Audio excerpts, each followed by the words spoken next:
तो the boys का season 4 finally खत्म हो चुका है और इसका सीजन 4 काफी मिड था, बट जो इसका लास्ट एपिसोड और इसकी एंडिंग है उसने इस शो के लास्ट सीजन यानी कि सीजन 5 के लिए चीजों को एक तरीके से सेटअप किया है। और आज के इस वीडियो में हम सीजन 4 की एंडिंग के बारे में बात करने वाले हैं कि द बॉयज के सीजन 4 की एंडिंग में क्या हुआ और आगे क्या हो सकता है। So let's begin. तो सबसे पहले बात कर लेते हैं बुचर के कैरेक्टर के ऊपर। तो लास्ट एपिसोड के अंदर जब बुचर को पता चलता है कि जो रायन है वो एक्चुअल में बुचर का साथ नहीं देगा होमलैंडर को रोकने के लिए, इसका मतलब ये है कि जो कैसलर था उसकी बातें सही हो गई। और रायन के इस हरकत के बाद जो बुचर है उसे रियलाइज होता है कि अब उसे अपने असली रूप में आना पड़ेगा, जो उसका रूप था सीजन 1 और सीजन 2 के अंदर। वो रूप जिसमें वो सभी सूप को मारना चाहता था, या फिर वो रूप जिसे जो कैसलर बाहर लाना चाह रहा था। इसका मतलब ये है कि जो बुचर है उसने अपनी बॉडी का कंट्रोल दे दिया है जो कैसलर को, और उसका अब एक ही मिशन है सारे सूप्स को मारना, जिसके लिए सबसे पहले उसने विक्टोरिया न्यूमन को मारा।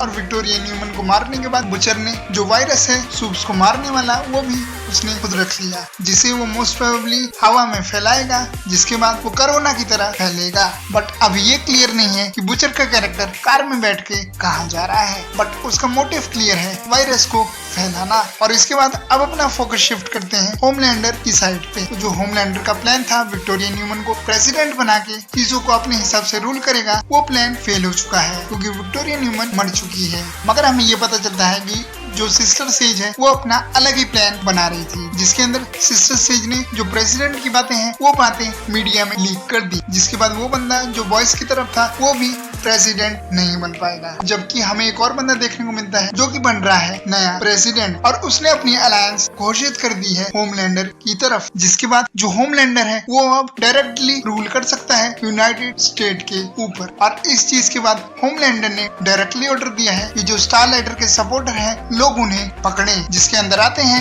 हमारे बॉयज की टीम। इसके बाद और इसी के बाद जो बॉयज के मेंबर हैं उन्हें अलग अलग लोग पकड़ लेते हैं। बस बुचर और स्टारलाइट ही अभी बचे हुए हैं बॉयज की टीम में से, और मोस्ट प्रोबेबली किमीको भी, क्योंकि उस कैरेक्टर का अभी क्लियर नहीं है कि उस कैरेक्टर के साथ क्या हुआ। और इन सारी चीजों के अलावा जो इस शो की एंडिंग है वो हमें कई सारे सवालों के ऊपर छोड़ के चली जाती है, जैसे एशली का क्या हुआ, रायन कहाँ गया, ए ट्रेन को क्यों नहीं दिखाया गया, और सबसे बड़ा क्वेश्चन कि बुचर कहाँ जा रहा है। अब इन सारे क्वेश्चन का आंसर तो हमें सीजन 5 के अंदर ही देखने को मिलेगा। इसके अलावा चलो अब बात कर लेते हैं छोटे से पोस्ट क्रेडिट सीन के ऊपर, जो कि हमें क्लियर पता चल रहा है कि इस पोस्ट क्रेडिट सीन के अंदर दिखाया गया है कि होमलैंडर को ये पता चल चुका है कि उसका बाप यानी कि सोल्जर बॉय अभी भी जिंदा है, और होमलैंडर अपने बाप को देख के रो रहा है। अब ये देखना इंटरेस्टिंग होगा कि होमलैंडर सोल्जर बॉय के साथ क्या करता है। वैसे तो रोते हुए देख के ऐसा लग रहा है कि होमलैंडर काफी इमोशनल है अपने बाप के लिए, but still he is Homelander. वो कब क्या करे किसी को पता नहीं है,